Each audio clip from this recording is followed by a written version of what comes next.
ፀሐይና የአጥቢያ ኮከብ የተባለ ታላቅና ክቡር የሆነ የሰማዕቱ የቅዱስ ጊዮርጊስ የቅዳሴ ቤቱ መታሰቢያና ታላላቅ ተአምራት ያደረገበት በዓል በአዲስ አበባ ሀገረ ስብከት በገርጂ አካባቢ በሚገኘው በደብረ ገነት ቅዱስ ጊዮርጊስና ቅዱስ ገብርኤል ካቴድራል ብፁዕ አቡነ በርናባስ የዋግ ኽምራ ሀገረ ስብከት ሊቀ ጳጳስ መልአከ ምሕረት ቆሞስ አባ ገብረ መድኅን ንጉሴ፣ የአዲስ አበባ ሀገረ ስብከት ዋና ሥራ አስኪያጅ መምህር ዶክተር አካለ ወልድ ተሰማ፣ የመገናኛ ብዙሃን ስርጭት አገልግሎት ድርጅት ዋና ሥራ አስኪያጅ እንዲሁም መልአከ ብርሃን ሩፋኤል የማነ ብርሃን የቦሌ ክፍለ ከተማ ቤተ ክህነት ዋና ሥራ አስኪያጅ በተገኙበት ተከብሯል።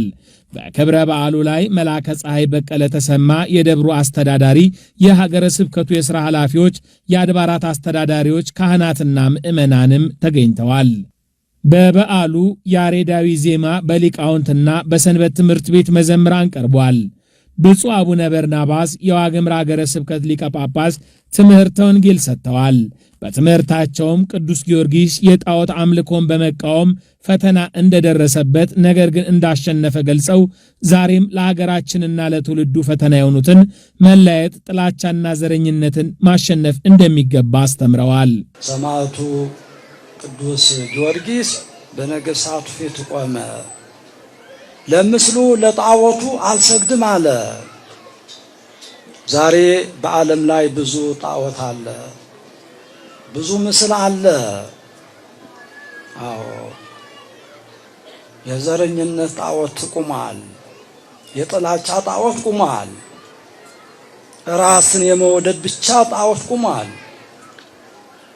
ታዲያ ብዙ ሰው ስንት ነው ለዚህ ጣዖት ማይሰግደው ወገኖቼ? አዎ ለዘረኝነቱ ጣዖት፣ ለገንዘቡ ጣዖት ብዙ ሰው ይሰግዳል። ቅዱስ ጊዮርጊስ ግን አልሰገደም።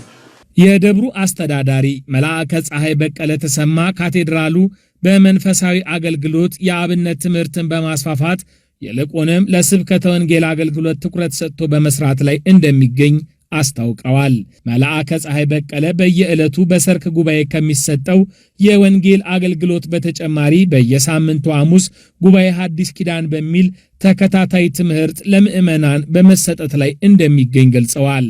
ደብሩ በየ3 ወሩ ለ5 ቀናት ልዩ ጉባኤያትን በማዘጋጀትም የስብከተ ወንጌል አገልግሎቱ እንዲስፋፋ በትኩረት እየሰራ ነው ብለዋል።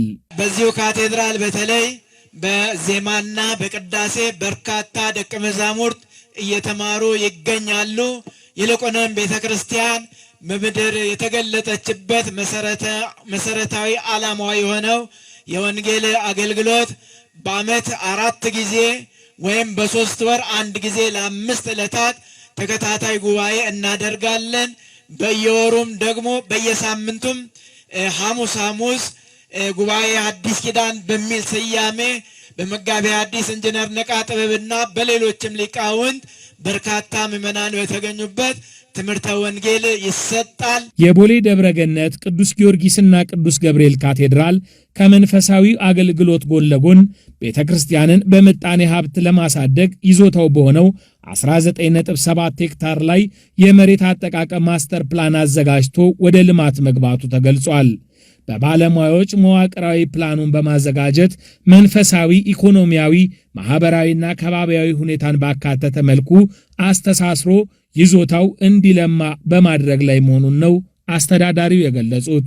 ባለን ይዞታ ላይ በተሻለ ዘላቂነት ባለ ሁኔታ ካቴድራሉን ለማልማት የ20 ዓመት እቅድ በመዘርጋት ማስተር ፕላን በማዘጋጀት ከተማዋን በሚመጥን መልኩ የአዲስ አበባ ከተማ አስተዳደር አሁን ከያዘው የከተማው እድገት ጋር በሚሄድ መልኩ ሙያተኞች ተደራጅተው ማስተር ፕላን አዘጋጅተው በዚሁ ማስተር ፕላን ዝግጅት መነሻነት የመጀመሪያው ግቢውን የማስተካከል የማስዋብ ለጸሎት ምቹ የማድረግ ሥራ እየተሰራ ይገኛል። በካቴድራሉ ማስተር ፕላን የማምለኪያ፣ የቀብር፣ የመኖሪያ፣ የአነስተኛ የንግድ ማምረቻና ማከማቻ ስፍራዎች የተካተቱ ሲሆን በፕላኑ መሰረት በአረንጓዴ ልማት፣ በትምህርት፣ በጤና የአካባቢውን ማህበረሰብ የሚያገለግሉ ፕሮጀክቶች ተካተዋል።